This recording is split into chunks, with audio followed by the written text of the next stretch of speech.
დილამშვიდობის ეთერშია ქრონიკა 11-ზე, მე ვარლამ ციკლაური ვარ, გამოშვებაში თქვენ ნახავთ. ვითარება ახლო აღმოსავლეთში ბოლო ცნობები ქრონიკაში 11-ზე.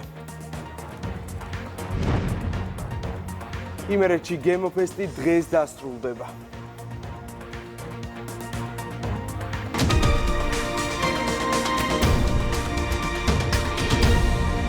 დაძაბულობა ახლო აღმოსავლეთში გამთენიისა საჰაერო განგაში იყო ისრაელის რამდენიმე რეგიონში. ირანმა ისრაელის მიმართულებით რაკეტები გაუშვა.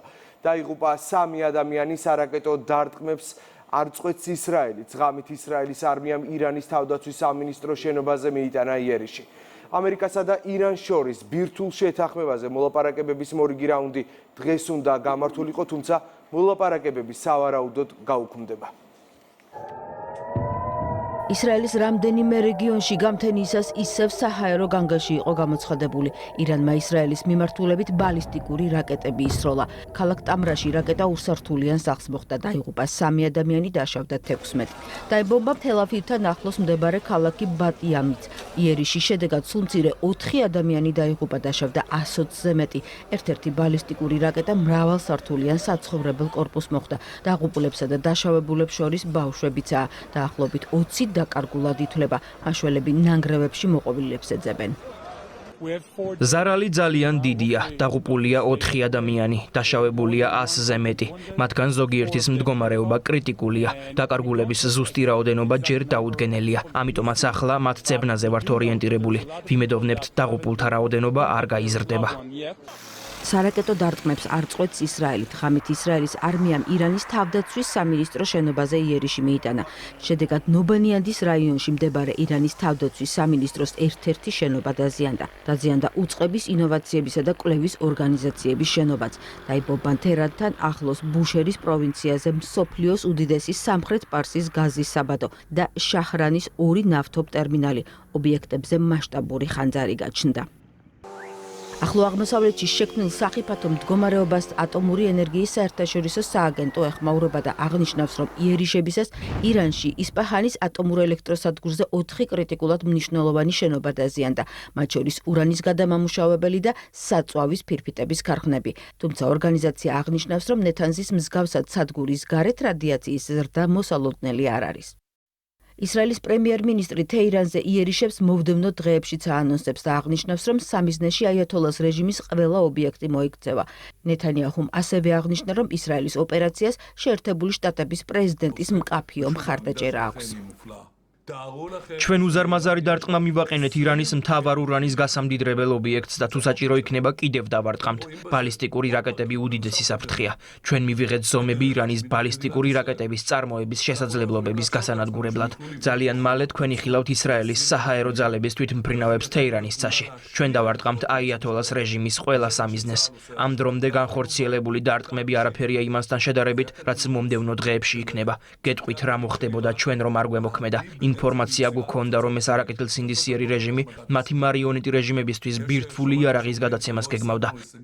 ისრაელი აცხადებს, რომ ირანის ბირთვულ სამიზნეებზე იერიშებს წლების განმავლობაში გეგმავდა. ისრაელის სამხედრო საჰაერო ძალებმა თეირანში არსებულ სამიზნეებზე იერიში 70 ავიაგამანადგურებლით მიიტანეს. გზა თეირანისკენ უკვე გაყვანილია. ისრაელის სამხედრო საჰაერო ძალები და დაზვერვის სამსახური ამისთვის წლების განმავლობაში ემზადებოდა. ჩვენ ისრაელის მოქალაქეების დასაცავად ყველაფერს გავაკეთებთ.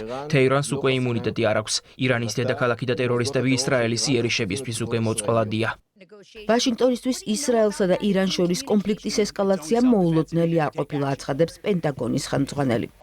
ვერ ვიტყოდი, რომ ისრაელსა და ირანს შორის კონფლიქტის დინამიკამ გაგვაკვირვა. კონფლიქტი უკვე გარკვეული პერიოდია გრძელდება და ჩვენ სიტუაციას ყურადღებით ვაკვირდებით.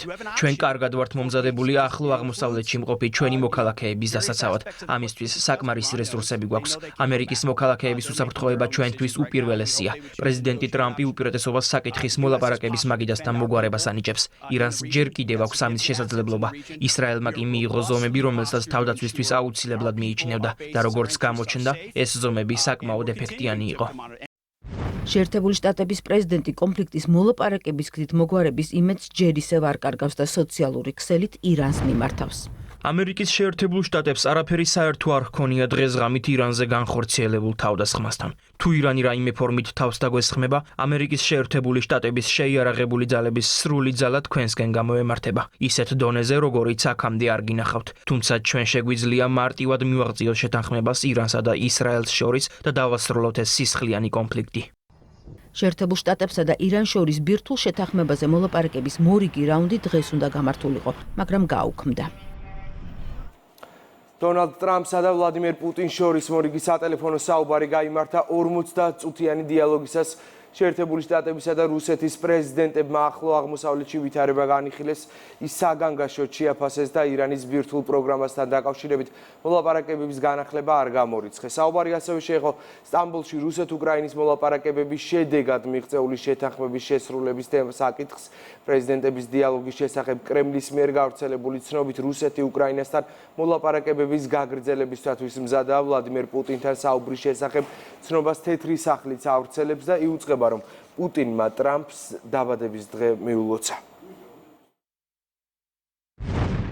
პრეზიდენტმა პუტინმა დღეს დილით დამირეკა, რათა ძალიან თბილად მოელოცა დაბადების დღე, მაგრამ რაც უფრო მნიშვნელოვანია, ესაუბრა ირანზე, ქვეყანაზე, რომელსაც ის ძალიან კარგად იცნობს. ჩვენ დიდხანს ვისაუბრეთ. ის ისევე როგორც მე ფიქრობს, რომ ეს ომი ისრაელ-ირანს შორის უნდა დასრულდეს. მე ავუხსენი, რომ მისი ომიც უნდა დასრულდეს. შეერთებულ შტატებში ქვეყნის არმიის 250 წლის იუბილე აღლუმით აღნიშნეს, რომელიც პრეზიდენტ ტრამპის დაბადების დღეს დაემთხვა. აღლუმში მონაწილეობდნენ 6000-ზე მეტი ჯარისკაცი. აღლუმის შტატების პრეზიდენტმა დონალდ ტრამპმა ჩაიბარა სამხედრო აღლუმს დაახლოებით 200,000-მდე ადამიანი დაესწრო.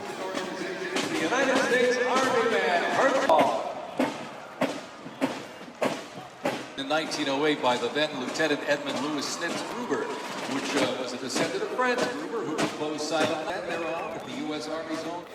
ვაშინგტონში გამართული სამხედრო აღლუმის პარალელურად რამდენიმე შტატში ასობით ათასმა ადამიანმა საპროტესტო მსვლელობა გამართა. ქვეყნის მასშტაბით დაახლოებით 2000 აქცია გაიმართა. აქციის მონაწილეებმა დონალდ ტრამპის პოლიტიკა დაგმეს. ჯორჯიის შტატში გამართულ დემონსტრაციაზე პოლიციამ მომიტინგეების დასაშლელად ცრემლსადენი გაზი გამოიყენა. სამართალდამცველებმა სულ მცირე 8 ადამიანი დააკავეს. პოლიციის განცხადებით მომიტინგეებმა არ შეასრულეს პოლიციელების ბრძანება და გზის გადაკეტვას ცდილობდნენ.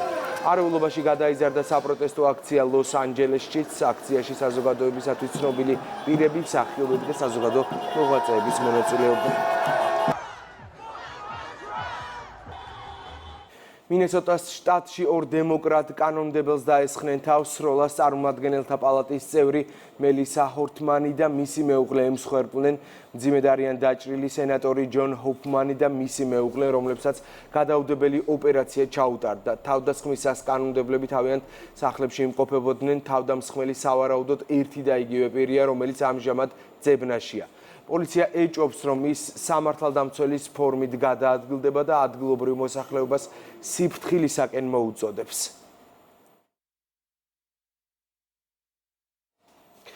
ავიაკატასტროფის შემდეგ ინდოეთმა ავიაპარკში არსებული Boeing 787 ტიპის ყველა თვითმფრინავის შემოწმება დაიწყო. ქვეყნის ხელისუფლება მომხდარი ტრაგედიის ყველა შესაძლო მიზეზს იძიებს. ავიაკატასტროფას ინდოეთში 300-ზე მეტი ადამიანი შეეწირა. კომპანია Air India მარეგულირებელი ორგანოს განკარგულებით Boeing 787 ტიპის ყველა თვითმფრინავის უსაფრთხოებას ამოწმებს. უკვე ნაპოვნია ლაინერის საბორტო ჩანაწერები და ის გამოძიების უმთავრესი ნაწილია. კომპანია Air India გამოძიებასთან თანამშრომლობს. ჭიდროდ თანამშრომლობთ დაღუპულთა ოჯახებთან. მათ ფინანსური მხარდაჭერაც ექნებათ და კომპენსაციასაც მიიღებენ. ლაგოდეხის მერი ჯონ დომდივნიშვილი შეზღუდული შესაძლებლობის მქონე პირთა უფლებების დაცვის დღესთან დაკავშირებით ხის განმავითარებელი სათამაშოების აწარმოს გახსნას დაესწრო. პროექტის შეზღუდული შესაძლებლობის მქონე პირთა ეკონომიკური და სოციალური ინტეგრაციის ხელშეწყობის მიზნით ლაგოდეხის მუნიციპალიტეტის მერის მხარდაჭერით განხორციელდა.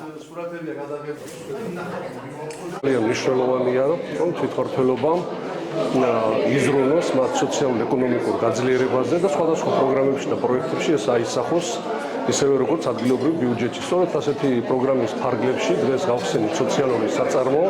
წარმოებული იქნება ეკოლოგიურად სუფთა ხის განმავითარებელი სათამაშოები. პროექტი ხარდაჭერილი არის ლაგოდეხის მუნიციპალიტეტის მხრიდან. გვაქვს სამომავლო გეგმები გაფართოებისა. გემოფესტი დღეს დასრულდება ქუთაისში ვერიკო ანჯაფარიძის სკვერის მიმდებარე ტერიტორიაზე კულინარიულმა თავგადასავალმა ათასობით ადამიანი შეკრიბა.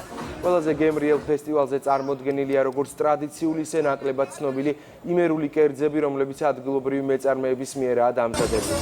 გემოფესტი მესამე წელია ქუთაისში იმართება და წელს ახალი მონაწილეებითაც არის წარმოდგენილი. ერთ-ერთი პირველი პრიორიტეტი რაც არის როგორც საკვები პროდუქტის წარმოდგენა გემოფესტისთვის, ასევე ღვინის სექტორში წარმოდგენილი ჩვენი წარმოებული ღვინის მიმართულებით ცნობადობის გაზრდა ჩვენი მომხმარებლებისთვის ერთ-ერთი პრიორიტეტი არის და ამაში ხელს გვიწყობს ეს ფესტივალი. ფესტივალის ორმა დღემ წარმატებით ჩაიარა. გემოფესტის მიზანია ქართული სამზარეულოს პოპულარიზაცია და ტურიზმის განვითარება. ქართველ სტუმრებთან ერთად ბევრი უცხოელი სტუმარი ყავდა. გუშინ თბილისი არენაზე ამერიკის ნაციონალური საკალათბურთო ასოციაციის, საქართველოში ამერიკის საელჩოსა და კალათბურთის ეროვნული ფედერაციის ერთობლივი ორგანიზებით საქართველოს კულტურისა და სპორტის სამინისტროს მხარდაჭერით NBA-ის მე-9 დრაფტმა აიღო სტარტი ჯუნიორ NBA-ის ლიგაში მთელი ქვეყნის მასშტაბით საკვალიფიკაციო ეტაპის ჩათვლით 2025 წლის სეზონში 129 გუნდი დარეგისტრირდა. ესა ტურნირი მთელი საქართველოს მასშტაბით. მთელ საქართველოს შეუძლია ამ ტურნირზე მონაწილეობა. ეს გვეხმარება ჩვენ ბევრ რამეში.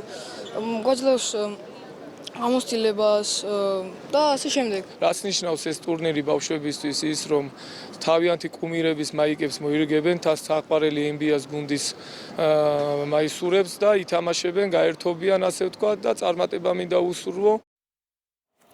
ასეთი იყო ახალი ამბები 11-ზე. დღის ყველა სიახლე შეგიძლიათ გაიცნოთ იმედი ნიუს წერტილი ჯიზე. ქრონიკა პირდაპირ ეთერში ზუსტად 2-ზე დაბრუნდება. დროებით.